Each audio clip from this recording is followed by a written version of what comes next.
নওগাঁ থেকে যুক্ত হচ্ছেন সহকর্মী শফিক ছোটন। শফিক, সকাল সকাল শহীদ মিনারে রাজনৈতিক ব্যক্তিত্ব ছাড়াও নিশ্চয়ই সাধারণ মানুষের উপস্থিতিও আছে, সেটি জানতে চাই।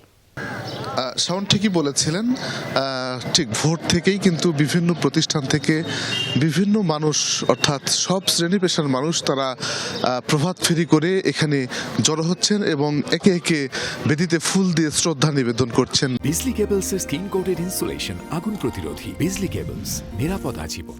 আমি যদি ক্যামেরার মাধ্যমে দেখাই যে বিভিন্ন সংগঠন, অর্থাৎ বেসরকারি সংগঠনের পক্ষ থেকে এই মুহূর্তে দেখছি সেটি হচ্ছে যে AFB নওগাঁ নামে একটি সংগঠন, তারা পুষ্পস্তবক অর্পণ করছেন এবং শ্রদ্ধা জানাচ্ছেন। গতকাল একেবারেই সন্ধ্যা থেকেই কিন্তু মানুষ এখানে জড়ো হতে থাকে এবং ঠিক প্রথম প্রহর 12টা 1 মিনিটে শ্রদ্ধা নিবেদন শুরু হয়। প্রথমে রাজনৈতিক ব্যক্তিবর্গ, বিশেষ করে নওগাঁ সদর আসনের সংসদ সদস্য, তিনি পুষ্পস্তবক অর্পণ করেন, জাহিদুল ইসলাম ধলু। এরপরে জেলা প্রশাসনের পক্ষ থেকে, পুলিশ পরিবারের পক্ষ থেকে, একই সাথে মুক্তিযোদ্ধা, বীর মুক্তিযোদ্ধাগণ, তারা কিন্তু পুষ্পস্তবক অর্পণ করেন এবং 24-এর আন্দোলনে যারা অংশগ্রহণ করেছিলেন তারা, এবং সেই থেকে কিন্তু চলছে।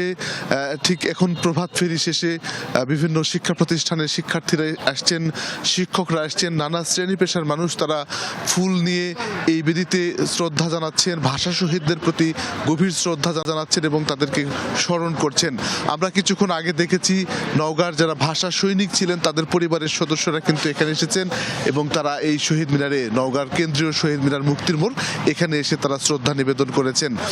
একেবারে সাধারণ খেটে খাওয়া মানুষদেরও আমরা কিন্তু দেখছি তারা এসে শ্রদ্ধা নিবেদন করছেন এবং শহীদদের প্রতি যে তাদের যে ভালোবাসা, এই যে মিনার, অর্থাৎ এই যে শহীদ মিনার, সেই মিনারের প্রতি যে ভালোবাসা এবং শহীদ মিনার যে একটি শক্তির প্রতীক, একটি আন্দোলনের প্রতীক এবং এটি যে বারবার করে জাতির বিভিন্ন সংগ্রামে যে একটি শক্তি প্রেরণাদায়ক একটি প্রতীক, সেই প্রতীকের পাশে এসে তারা শ্রদ্ধা নিবেদন করছেন। গত বছরও আমরা দেখেছি এই সময়টা একেবারে মানুষের লোকারণ্য হয়ে ওঠে। আজকেও কিন্তু আমরা দেখছি যে খুব ভোর থেকে মানুষজন আসতে শুরু করেছে, বিশেষ করে শিক্ষক শিক্ষার্থীরা, তারা কিন্তু ছুটে আসছেন। এবং গতকাল সন্ধ্যা থেকে যেটি বলছিলাম যে রাত 12টা 1 মিনিট থেকে শুরু হয়েছে, সেই থেকে কিন্তু শ্রদ্ধা নিবেদন চলছে এবং বিশেষ করে এখন, অর্থাৎ ভোর প্রভাত ফেরি শেষে অনেকেই মিছিল নিয়ে আসছেন, মুখে কিন্তু সেই ভাষার গান, সেই ভাষার শ্রদ্ধা, ভাষার প্রতি যে ভালোবাসা এবং ভাষা শহীদদের প্রতি যে ভালোবাসা, সেই ভালোবাসা থেকে যে ভাষার গান আছে, সেই গানগুলো কিন্তু গাইতে গাইতে শ্রদ্ধা নিবেদন করতে আসছে মানুষ।